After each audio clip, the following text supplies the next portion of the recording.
welcome to the second season of the Ecologies of Danger podcast. Ecologies of Danger is a project produced by the students of a course on environmental security at Colgate University. In this season, we look at the different ways in which the environment has become a security issue.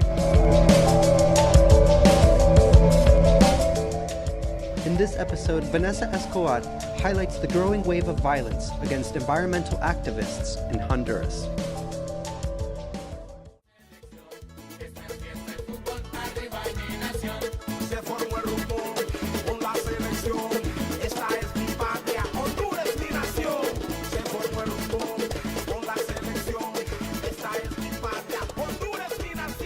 As many young Honduran immigrants, I have made it my responsibility to advocate for all things good that Honduras has to offer.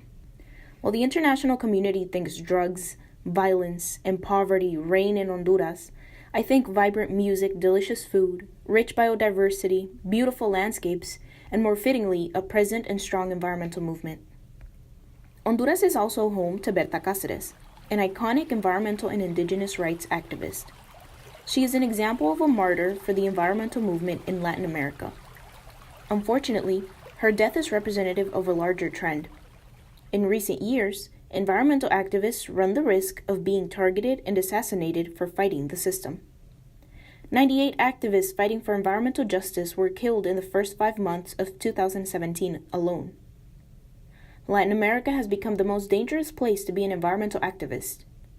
Fighters for indigenous autonomy are particularly met with racism, structural violence from corporations, and even their governments. Berta Cáceres' fight against the privatization of the Lenca people's Gualcarque River is one of the leading, most memorable examples of this trend of violence. Juan Gonzalez, for Democracy Now!, discusses Berta's assassination. We begin today's show with shocking new revelations about the assassination of renowned Honduran indigenous environmental leader Berta Cáceres. What led up to this gruesome death? On Tuesday in Tegucigalpa, Honduras, a team of international lawyers released a new report that shows how the plot to murder Cáceres was months in the making and went up to the highest levels of the company whose hydroelectric dam project Cáceres and her indigenous Lenca community were protesting. As Juan Gonzalez points out, behind her death were a complicated series of events. It started in 2006, when a group of indigenous Lenca people asked Cáceres to investigate the recent arrival of construction equipment in their area. There was planning for a joint venture project between Chinese company Sino Hydro, the International Finance Corporation, and Honduran local energy company Desarrollos Energéticos S.A., also known as DESA.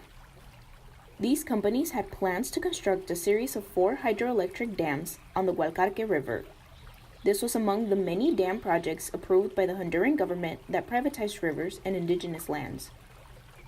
The DESA developers had breached international law by failing to consult with the local people on the project.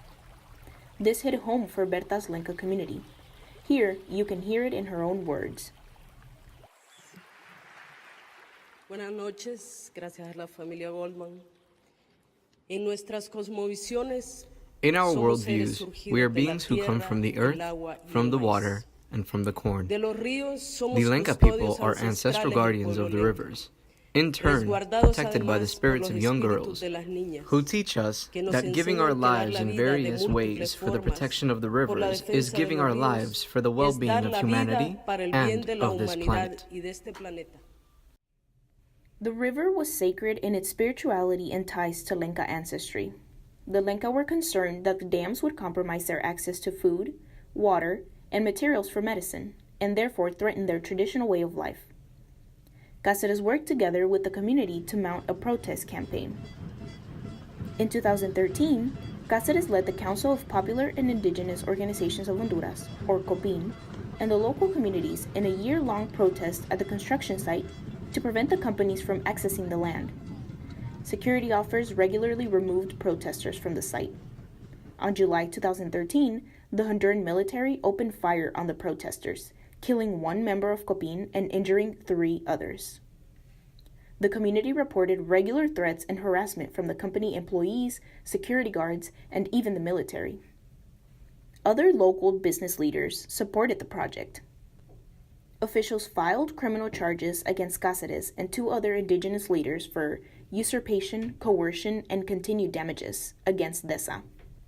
Dozens of regional and international organizations called upon the Honduran government to stop criminalizing the defense of human rights and to investigate threats against human rights defenders. Berta's case exemplifies how the fight for environmentalism is hindered by governmental repression, the power of corporations, and threats to activists' lives. Sometimes, corrupt Latin American governments value more their relationships with global North corporations than their moral responsibility to the well-being of their people. So who is responsible for the death of Berta Cáceres? Juan Gonzalez points out that this led back to DESA. The new report that shows how the plot to murder Cáceres was months in the making and went up to the highest levels of the company whose hydroelectric dam project Cáceres and her indigenous Lenca community were protesting. However, the corporation did not work alone. As some researchers say, the 2009 coup d'etat, led by the Honduran military that forced then-President Mel Zelaya out of his position, was a turning point for the environmental movement in Honduras. The coup government allowed many transnational corporations to unethically establish base in Honduras, and most likely on indigenous land. It was the worst political drawback in the country's history. Thousands of COPIN members led daily protests not only against the Sino Hydro Corporation, but against the coup government that opened the Honduran doors to this entity, and its dismantling of 30 years of democratic institutions and even social progress that was made under Zelaya. To complicate the issue, it is notable that the U.S. was not unattached from the situation, giving its love for democracy. As White House spokesperson Robert Gibbs says for NPR, the Organization of American States increased pressure on Honduras to reverse the coup. There's an inter-American charter that establishes rights, rules, and responsibilities as it relates to democratic governments. That's obviously something that's been violated, and the OAS, with help of the United States, has reacted to that. Studies show that Hillary Clinton held a particularly notable role in regard to the coup during her tenure at the U.S. Department of State. Some released data provide a fascinating behind-the-scenes view of how Clinton actually pursued a contradictory policy. She appeared to back the restoration of democracy in Honduras while actually undermining efforts to get Zelaya back into power. Clinton's Department of State formulated an off-the-books mediation process, granting those who committed the violent takeover equal footing with the legally elected Zelaya administration. The U.S. played a role that actually harmed Honduras' democracy more, not helped it. The coup left the country virtually as a failed state.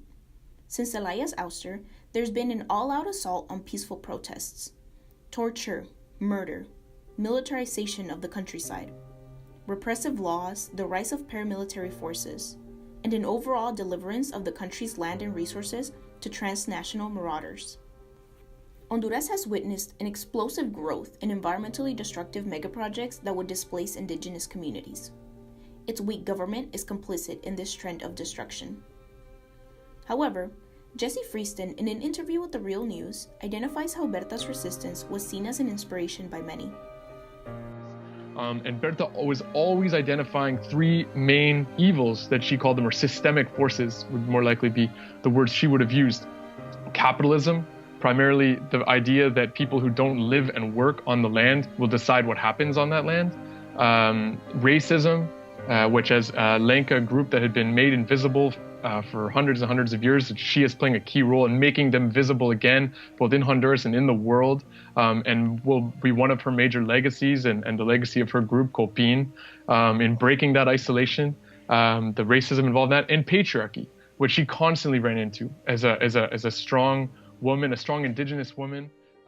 Despite being a predominant population, indigenous voices are ignored, both by the hydro companies they fight against and even their governments.